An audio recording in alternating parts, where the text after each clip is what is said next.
louvado seja o nome do Senhor. Amém, queridos? Quero partilhar uma mensagem com você hoje à noite que se chama Quando não me sinto bom o suficiente para Deus. Quando não me sinto bom o suficiente para Deus. E para falar sobre essa mensagem, eu preciso falar um pouquinho com você hoje sobre medo. Porque quando a gente lê a história do Natal, e nós estamos desde a semana passada numa pequena série de mensagens falando sobre o Natal, usando o mês de dezembro para falarmos sobre isso, quando nós pensamos na história do Natal e lemos a história do Natal, a gente vai ver, por exemplo, que quando os anjos, ou o anjo ia anunciar que Jesus estava chegando, havia uma repetida expressão que eles faziam, que era: não temas, não tenha medo. Foi assim com Zacarias, foi assim com Maria, foi assim quando foram falar com os pastores no campo. Não temas, não tenha medo. E eu acho que ouvir uma palavra celestial que nos diz para não ter medo é muito oportuno, especialmente nos dias que nós estamos vivendo. O mundo em que nós vivemos, a gente tem N possibilidades ou N situações a qual a gente possa temer. Medos financeiros, medos econômicos, medos relacionais, medo de que o nosso casamento não dê certo, medo do rumo que os meus filhos estão tomando para a sua vida, medo do rumo que o país está tomando, medo de que a gente possa em algum momento padecer por algum mal, medo de fazer um exame e algo aparecer na minha saúde, medo de que algo aconteça com a saúde da pessoa a quem eu amo. Quer ver? Vamos fazer aqui uma rápida pesquisa de Natal, por exemplo. Alguém aqui está com medo das contas de janeiro?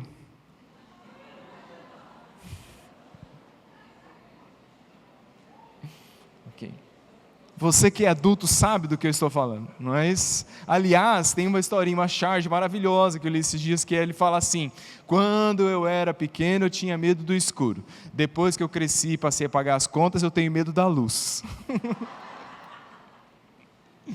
Medo das contas que vão chegar em janeiro. Alguém aqui já teve medo de perder um ente querido? Medo de perder. Sabe aquela pessoa que o seu cônjuge atrasa 5 minutos, você já começa: ai meu Deus, o que vai ser da minha vida sem ele? Como que eu vou criar esses meninos sozinho?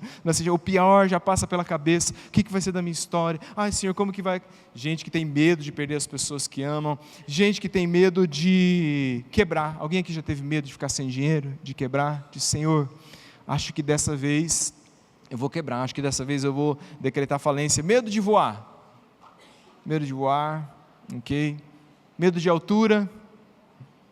A gente é cheio de medos, né? Medo de aranha. De barata eu nem vou falar, porque barata não é de Deus. Ainda mais as voadoras, as possessas.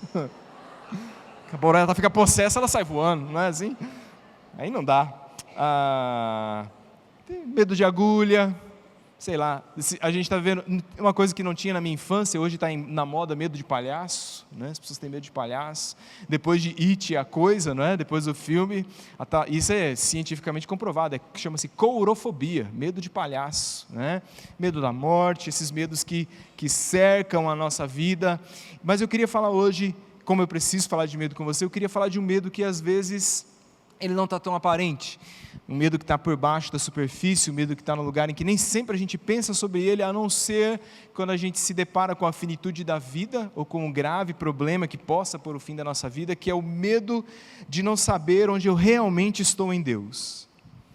O medo de realmente não saber onde eu estou em Deus. Se eu partir hoje, eu estarei com o Senhor para sempre, ou estarei eternamente separado do Senhor? Porque, vamos ser bem sinceros, e você vai perceber que eu quero ser bem sincero com você hoje à noite, eu e você sabemos o que a gente fez de errado. E a gente sabe também, eu e você sabemos, que Deus sabe o que a gente fez de errado. E eu estou certo de qual é a minha situação diante de Deus.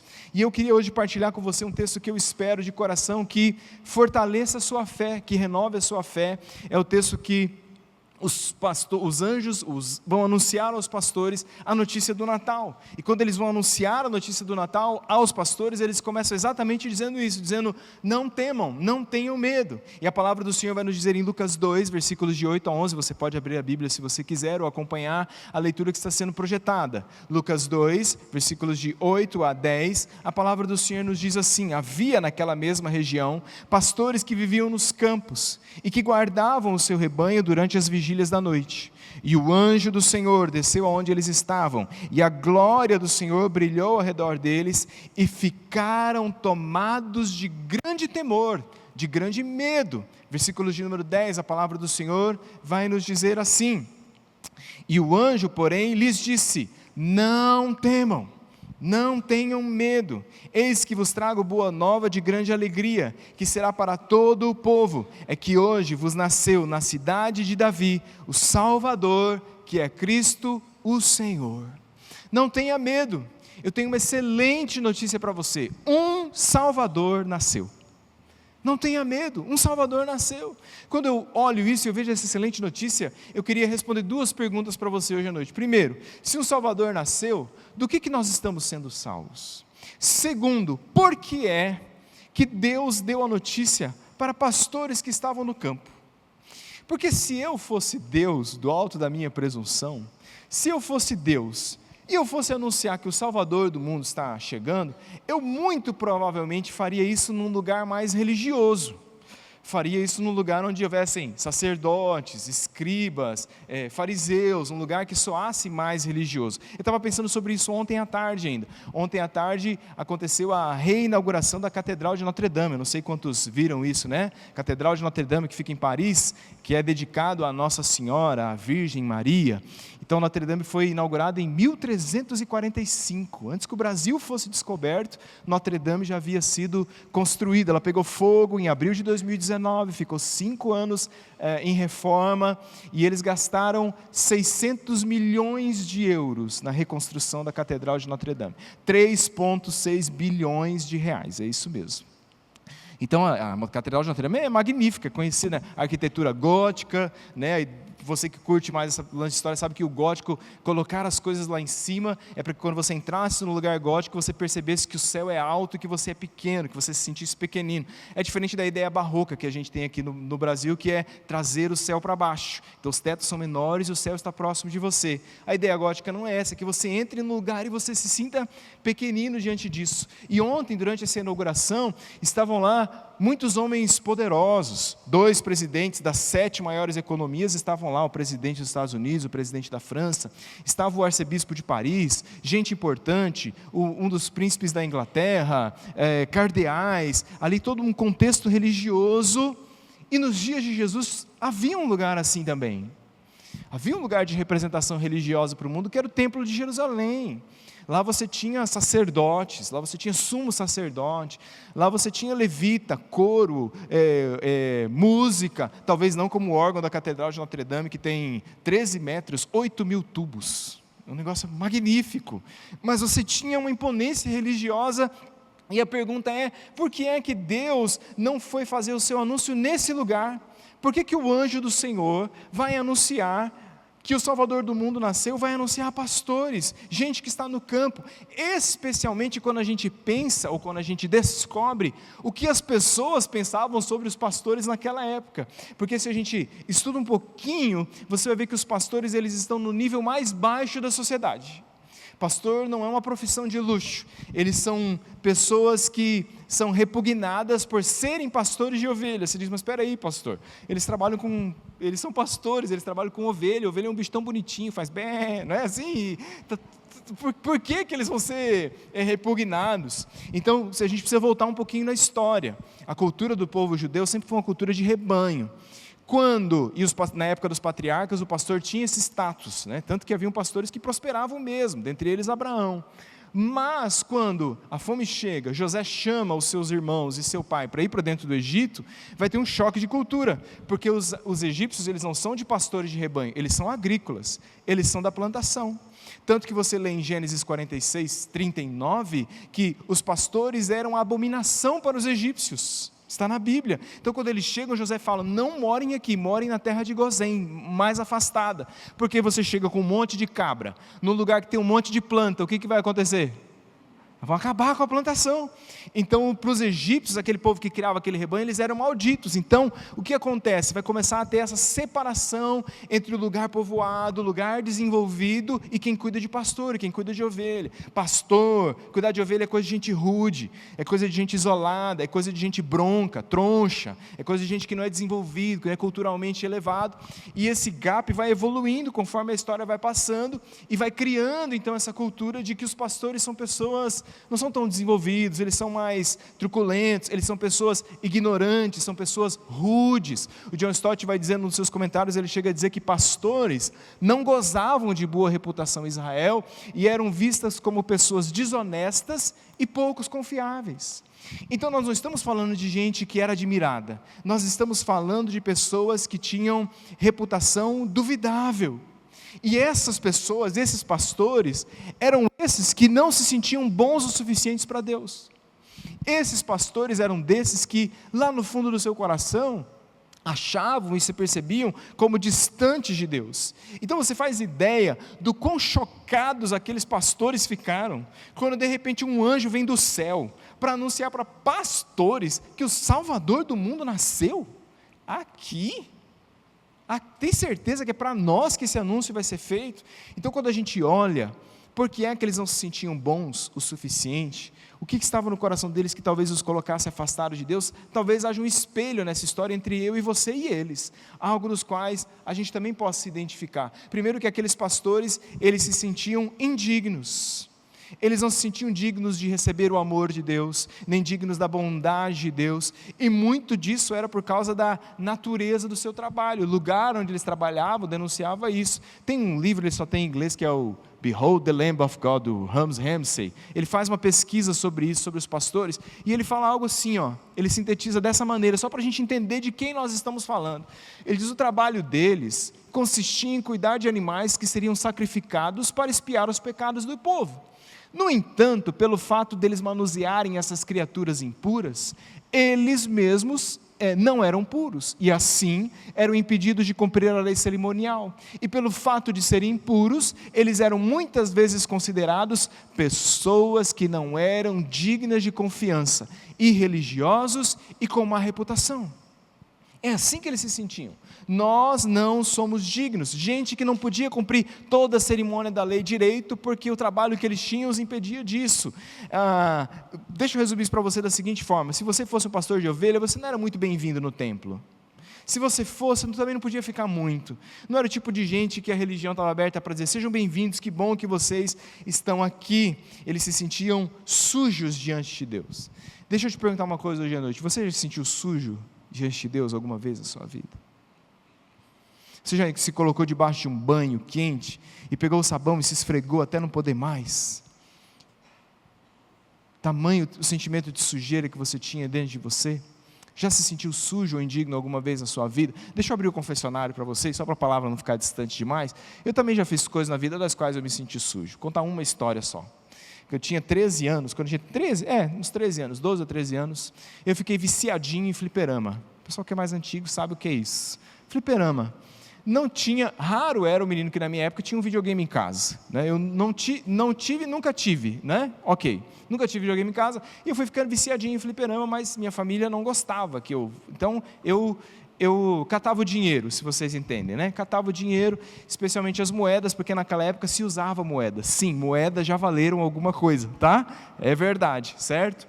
Então, ok, e eu me lembro que um dia eu estava na casa de um amigo, eu devia ter uns 13 anos, a família dele e a nossa ia na mesma igreja, aos domingos a gente se via por lá, e eu estava ali na casa daquele amigo, eu vi umas moedas assim em cima do balcão.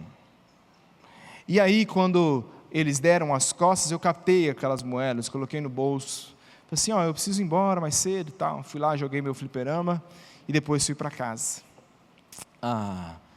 No domingo de manhã eu encontrei aquele meu amigo, e era amigo mesmo, e quando ele olhou para mim, eu sabia que ele sabia o que eu tinha feito.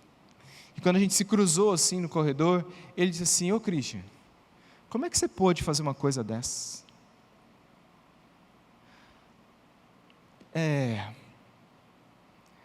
Essa foi uma das coisas que eu fiz na minha vida, que magoou o coração de Deus e que feriu outras pessoas. Só deixa eu fazer um parênteses aqui para não parecer algo que não é. Deixa eu te falar uma coisa, se você tem algo na sua vida que é sistêmico, sistemático, como roubar, você precisa entrar no estreito com Deus para que Ele mude o seu caráter. Tá? Paulo vai dizer assim, aquele que roubava, não roube mais, não roube mais. Então eu entrei no caminho com Deus para que Ele fosse me mudando dessas coisas, mas eu fiz coisas que magoaram o coração de Deus e coisas as quais me fez me sentir sujo, e aquilo de fato colocava questões na minha cabeça, dizer, eu de fato sou amado por Deus? Eu de fato sou digno de alguma coisa? Pode ser que você tenha algo que você carrega no privado da sua vida, algo que ninguém sabe, mas que está aqui dentro, um vício secreto, algo que você tenta parar e que você de fato não consegue. Pode ser que seja algo público, você declarou falência, está se sentindo envergonhado. Pode ser que você passou por um divórcio, não queria passar por um divórcio, mas passou por um divórcio e se sente sujo. Pode ser que você traiu o seu cônjuge e todo mundo está sabendo, e por isso você se sente sujo. Pode ser que você chega aqui hoje, coisas simples, coisas bobas, a gente chega aqui com um sorriso, a pessoa cumprimenta a gente com um sorriso, a gente não consegue sorrir, porque a gente sabe que não está bem por dentro, a gente sabe a vida que a gente está vivendo, a gente chega aqui, a pessoa saúda a gente com a paz do Senhor, e a gente não quer dar a paz do Senhor, porque a gente quase matou o moleque vindo para a igreja, não é assim? Menino, fica quieto, senão eu te esgano em nome do Pai, do Filho e do Espírito Santo. E aí a gente chega aqui e acha que a vida de todo mundo está boa, não é assim, mas a gente se sente meio, quem sou eu para agora, depois disso tudo, estamos quebrando pau lá em casa, paz na terra aos homens, aquele que é bem pastor, lá em casa não tem nada de paz, é a terceira guerra mundial, o pau está quebrando, e eu tenho que chegar aqui, eu não me sinto digno, eu carrego essas coisas dentro de mim.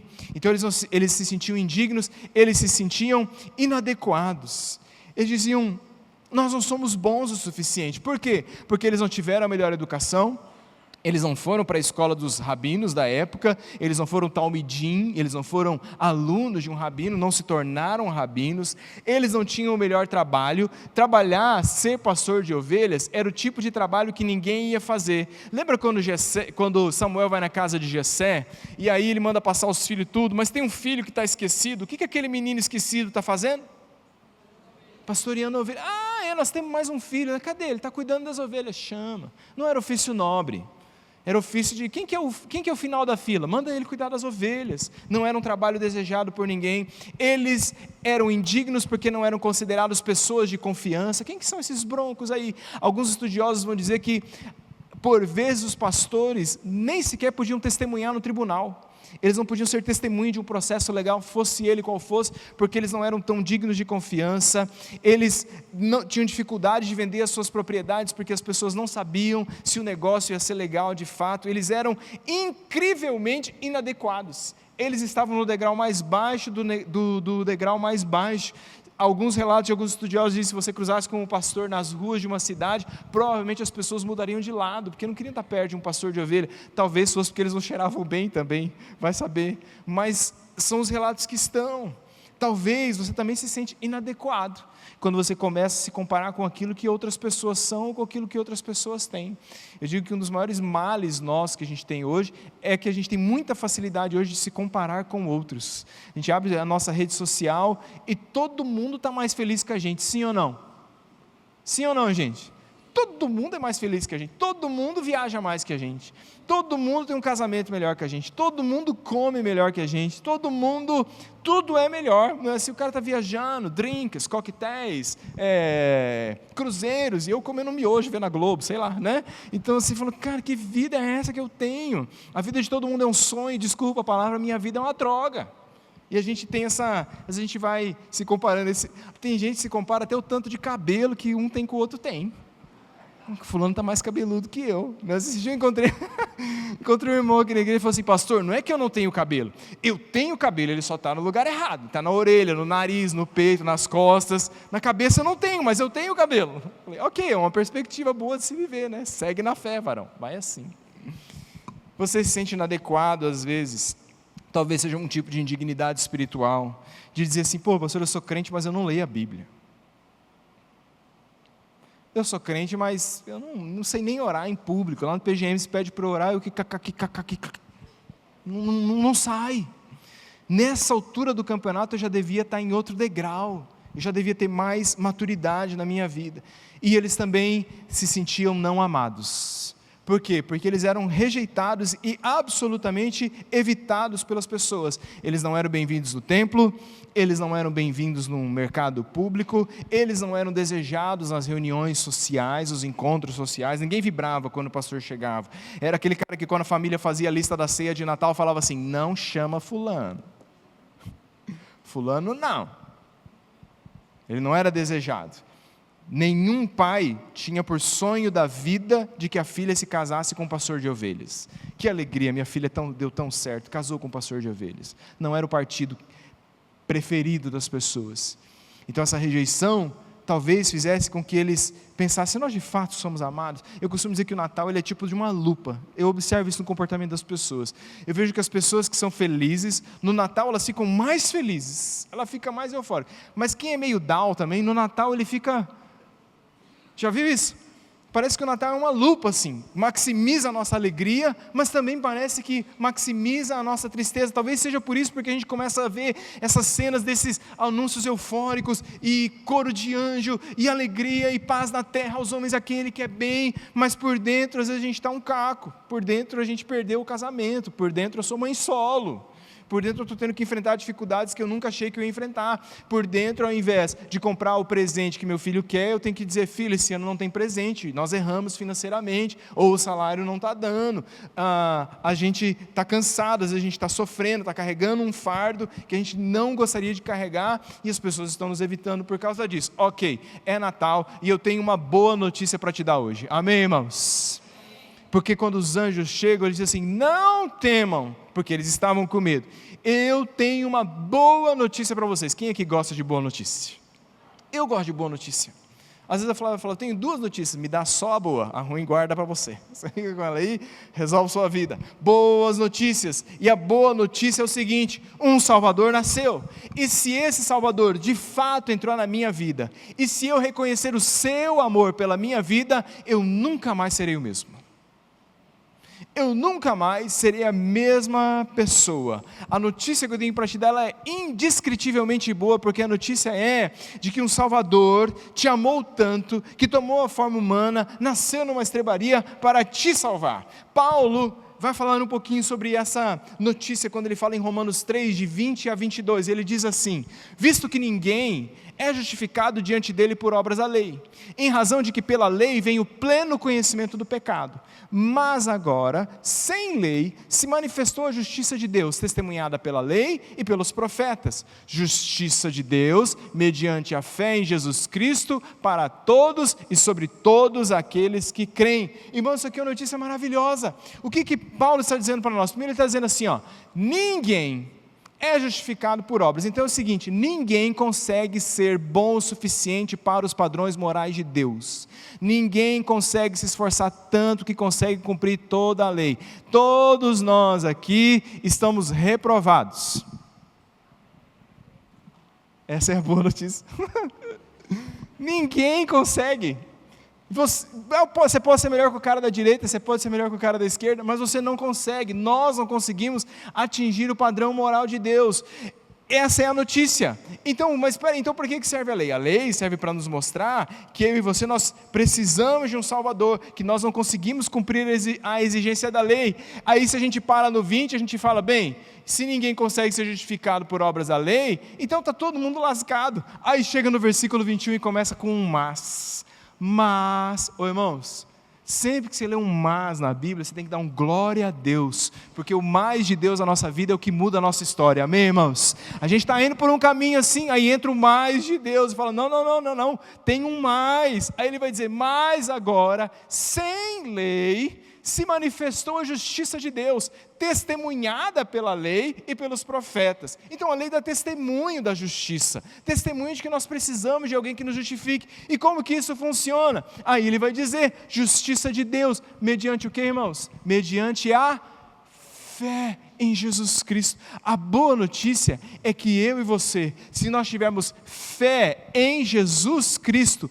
nós podemos ter a nossa vida transformada. Essa é a boa notícia.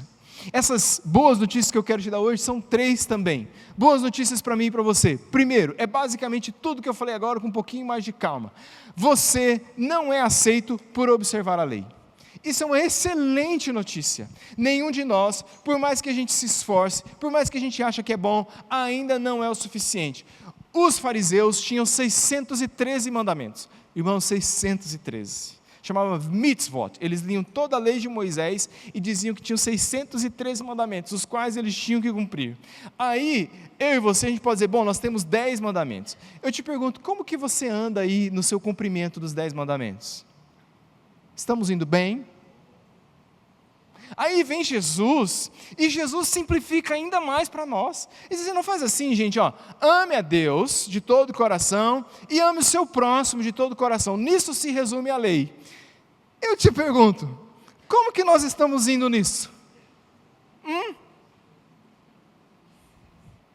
Não tem jeito da gente querer se justificar no cumprimento da lei. Nós não estamos indo muito bem, não. É por isso que ele vai dizer, ninguém será justificado diante dele por causa das obras da lei. Não é isso que justifica a mim e a você. Segunda boa notícia de hoje, o propósito da lei é mostrar a sua necessidade de um Salvador.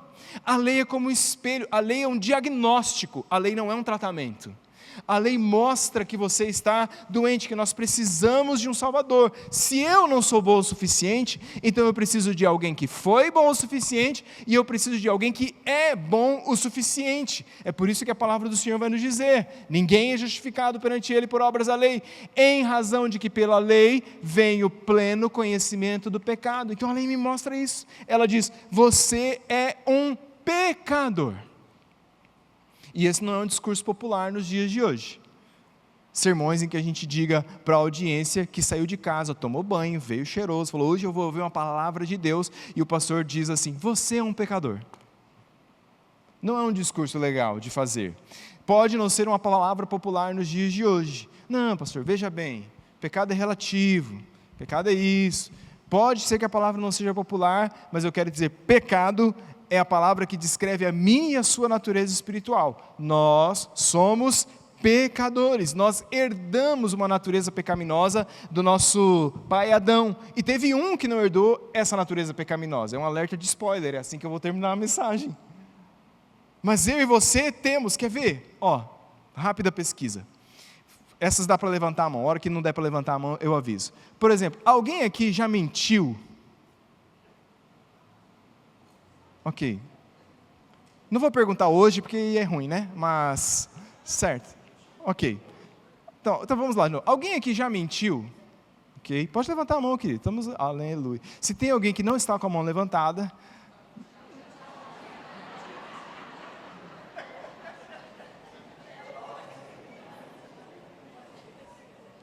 alguém aqui já roubou? Alguém aqui já roubou? Pô, teve um povo santo aqui, hein? Ok, obrigado. Você que não levantou a mão, pense no texto de Malaquias 3:10, tá bom? Sempre deu o dízimo certinho, né? Mas tá, eu vou guardar esse assunto porque é conversa para outro dia, é outra conversa. Não, nunca roubei, pastor, graças a Deus. Ok, aqui, bom, ok, põe a mão contra o peito, não precisa levantar, tá bom? Você já, faz só 5 dedos, ó. Tá?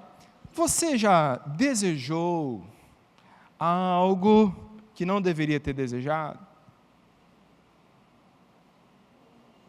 Então é o seguinte, se a gente for fazer a soma de tudo isso, nós somos mentirosos, nós somos ladrões, nós somos cobiçosos, nós somos, Jesus chama a gente de adúltero, porque Jesus disse, se tu desejou no coração, já foi. Já era. Se você matou no coração, é como se tivesse feito o homicídio. Nós somos assassinos. Essa é a nossa natureza. Você fala assim, pastor, é clima de Natal, por que você está batendo em nós assim, daqui a pouco é ceia de Natal, é para a gente ficar feliz? É que eu preciso dizer uma coisa para você, grave o que eu estou te dizendo, e é uma boa notícia. Se você não se vê como um pecador, você não verá a sua necessidade de um Salvador. Se eu não me enxergo como um pecador, eu nunca vou enxergar a necessidade de que eu preciso de um Salvador. No máximo, se eu não sou pecador, eu preciso de um conselho, eu preciso de uma ajuda. Mas pecadores não precisam de conselho e de ajuda. Pecadores precisam de um Salvador, de alguém que nos livre da bagunça que somos e da bagunça que fazemos. Terceira e última boa notícia que eu quero dizer para você é que a maior das boas notícias é que nós somos justificados diante de Deus somente pela fé em Cristo Jesus. Pela fé em Cristo Jesus, não adianta tentar mais nada, tem que haver fé no Senhor. Como que a gente acerta as contas? Como que fica tudo certo entre eu e Deus? Somente a partir do momento em que eu tenho fé no Senhor, e essa é a notícia do Natal. Essa é a boa nova que o anjo estava anunciando para aqueles pastores. Nasceu um Salvador, e você pode crer nele. É isso que Paulo vai dizer no versículo de número 22, quando ele diz assim: mas agora se manifestou a justiça, testemunhada pela lei e pelos profetas. Lei e profeta não pode te salvar. O que pode? A justiça de Deus, como, irmãos? Mediante a fé em Jesus Cristo. Para alguns não, para todos. Sobre alguns não, sobre todos. Para quem? Para todos quantos creem. Aleluia! Justiça de Deus posta sobre nós. Então esse é o milagre que acontece quando eu me senti indigno. Eu continuo sendo indigno, só que agora não é por aquilo que eu posso fazer, agora eu estou firmado naquilo que Ele fez. Eu posso também continuar me sentindo inadequado, mas eu entendo que não é sobre eu ter a capacidade, é sobre aquilo que Ele fez.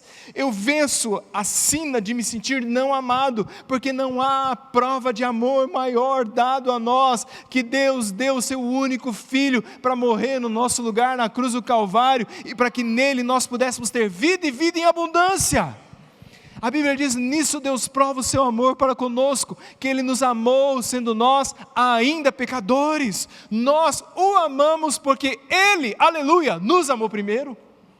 É por isso que nós o amamos, Ele provou o seu amor. É por isso que Jesus nasce na verdade como Deus em carne. É o Deus que nasce da Virgem. E isso é significativo porque Jesus não herda a natureza pecaminosa do nosso pai Adão.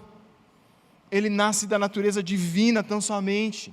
Ele nasce sem pecado. Jesus não nasce sem pecado, vive sem pecado, morre sem pecado. Ele nunca pecou. E quando a gente fala sobre isso, os pastores entendem essa conversa. Porque aqueles pastores de ovelha, uma vez por ano, quando haveria uma festa no templo, as pessoas iriam chegar e iriam dizer assim: pastores, separem para nós as ovelhas sem mácula, as ovelhas sem defeito. Separem o cordeiro que não tem defeito nenhum, os melhores cordeiros. Separem o melhor cordeiro.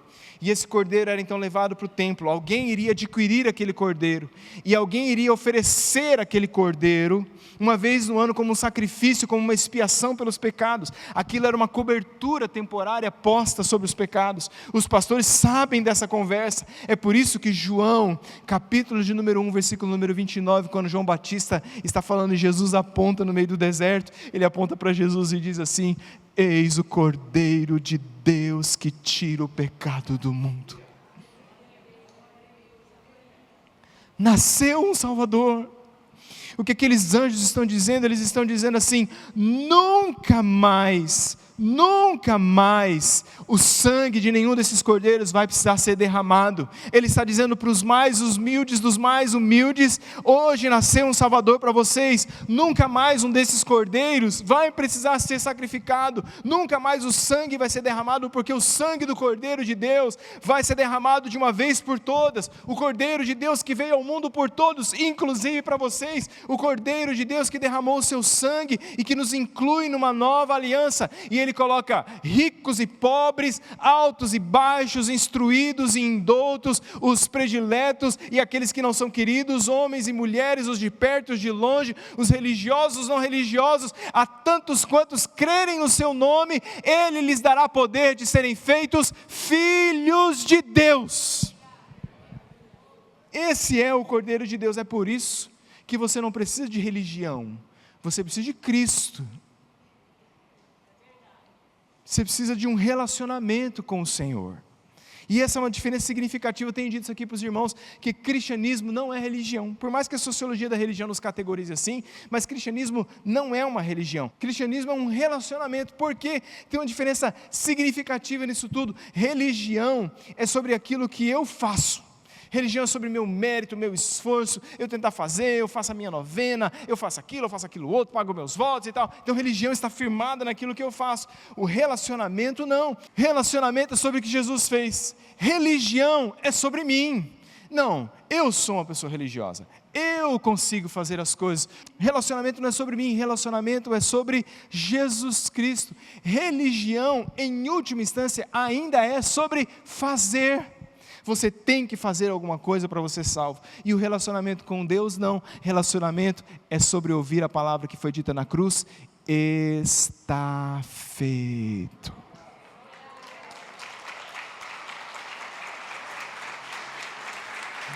Está consumado. Por que é que Deus anunciou aqueles pastores? Por que é que Ele vai falar com os mais humildes, com os mais baixos? Porque Ele está dizendo: não há ninguém que esteja tão longe que não possa ser alcançado por Deus. Não há ninguém que esteja tão baixo que não possa ser alcançado pelo amor de Deus. Não há pecado que nós tenhamos cometido que não possa ser perdoado pela graça de Deus. Não temas, eis que vos trago boas novas. É que hoje nasceu na cidade de Davi o Salvador, e o seu nome é Cristo Jesus, o Senhor. Dê glória a Deus, aplauda o Senhor no seu lugar.